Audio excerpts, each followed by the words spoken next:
Hey folks, today we're handling a Yugo model 1948, or the Zastava model 48, chambered in 8mm Mauser.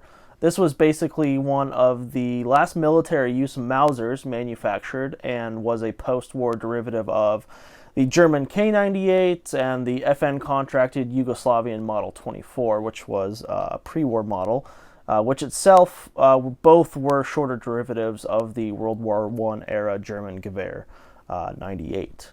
During the interwar period, the Kingdom of Serbia's main arms manufacturer, Zastava Arms, had been manufacturing its own Mauser Model 1924 under a contract from FN in Belgium, among other weapons for the Serbian army. During the war and occupation, the physical factory, the Zastava factory in Serbia, was pretty well damaged, but after World War II ended, the Zastava Arms was up and running and producing the Yugo Model 48, or refurbishing captured K98s for their military that was quickly being put together under Tito's partisans. And even though the Tito government was communist aligned, it remained pretty independent from the Soviet Union and decided to keep the Mauser system the military had already been using instead of adopting the Soviet arsenal. The M48 became the standard service rifle of the Yugoslav People's Army and was in use until the 1960s, when they could replace it with basically Soviet-copied SKSs or Kalashnikovs, or semi-automatic weapons, since bolt-action rifles by that time had pretty much become obsolete for military purposes. These guns saw little combat except for limited use in the Yugoslav wars in the 90s and early 2000s, and were actually routinely cleaned every 5 years as part of the Yugoslavia's National Armories maintenance program. So many are in pretty decent condition as a result of the cleaning procedures. They would take them out of storage every 5 years, clean them, cover them in cosmoline, kept most of the metal and woodwork in pretty good condition. And then, only a fraction of the national stockpile was actually used in military actions by the time of the breakup of the Yugoslavia. So, thinking about using bolt-action rifles mainly for sniper or long-range uses during that time. Many of the surplus Yugo 48s made their way to the United States after the breakup of Yugoslavia, and today they are considered pretty good rifles and are cheap alternatives to German-made K98s because of their high-quality condition and the fact that German K98s keep going up in price, and these are pretty readily available in a lot of gun shops, gun shows, and any military surplus corner. On the top of the receiver here, we see the Yugoslavian crest, or the People's Republic Yugoslavian crest, with the model number M48A. The M48A was just a version of the M48 that used more stamped sheet steel, to ease production costs and time, instead of having to cast all the parts. In the middle of the crest is the date November 29th, 1943, when the Communist Republic of Yugoslavia was officially declared over Nazi Germany and over the Chetnik forces, which were they supported the monarchists. This might be a little bit more difficult to see, but in Cyrillic writing right here, this basically says the Zastava factory, and then you have in Cyrillic over here on the left side of the receiver, or the front end, FNRJ, which is just the Federal National Republic of Yugoslavia. So here we have a M48 and a K98 side by side. This is a 1943 BYF manufactured K98, and then this is a M48A that we were just taking a looking at.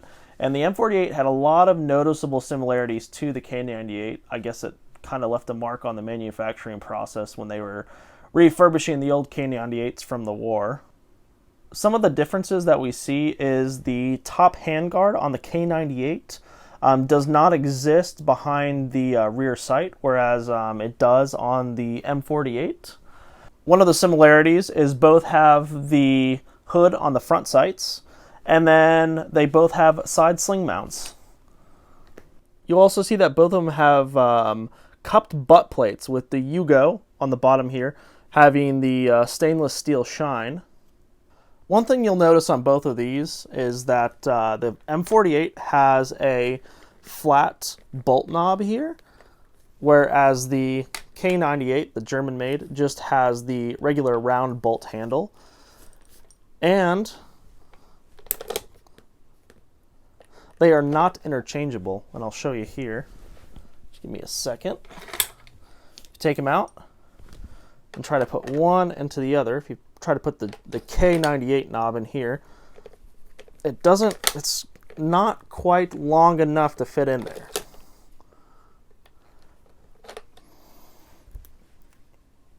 And if you try putting the 48 inside of the German K98, it's a little too long. So these two parts are not interchangeable. Something else you'll see with the bolt too is the magazine follower. In the K98, when you're out of rounds, you cannot push the bolt face forward until the magazine is pushed down. This allows the shooter to know that they're out of ammunition and need to reload. So this can't go forward unless you push this down, the magazine follower, or you reload it. With the M48, that does not exist. So once you're out of rounds and you're firing, the only way you'll know if you're out of rounds is, well, if you pull the trigger and nothing comes out. One other thing I think that you'll probably notice with the M48, this has a little bit of a shinier patina on it. And then there's also jeweling on the bolt. Now this is not something that was original to the gun. This was something that was most likely added after it came to the US market.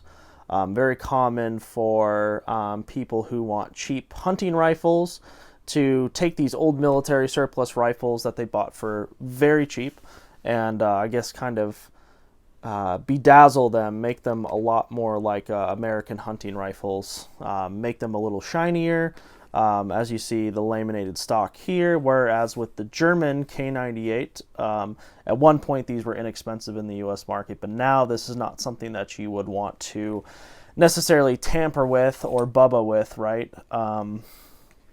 So that's an interesting difference, is that people feel more at liberty now to modify these to make them cool or customize them any way you see fit, because it's not an expensive thing to pick up.